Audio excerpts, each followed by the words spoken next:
A1 TV के साथ मैं हूं सम्मन नसीर। शामिल करेंगे न्यूज़ हेडलाइन। अरशद नदीम की गोल्डन थ्रो ओलंपिक्स में पाकिस्तान का 32 साल बाद तमगा। अरशद की 92.97 मीटर थ्रो ने ओलंपिक्स के 118 साल तारीख बदल दी। भारतीय हरीफ नीरज चोपड़ा घबरा गया। अरशद नदीम ने आखिरी थ्रो 91.79 मीटर की फेंकी। मैदान में सजदा शुक्र, जीत की खुशी में आंसू बह गए।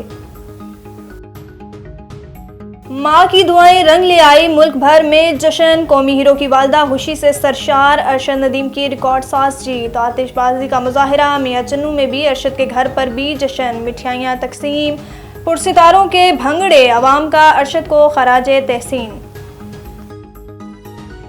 पाकिस्तान में इंतशार फैलाने वालों के आगे खड़े होंगे जो शरीयत और आइन को नहीं मानते। हम उन्हें पाकिस्तानी नहीं मानते। लाखों आसिम मुनीर साइंसदान और उलमाए पाकिस्तान पर कुर्बान। अल्लाह के नज़दीक सबसे बड़ा जुर्म फसाद फिल अर्ज़ है। किसी की हिम्मत नहीं जो रसूल पाक सल्लल्लाहु अलैहि वसल्लम की शान में गुस्ताखी कर सके।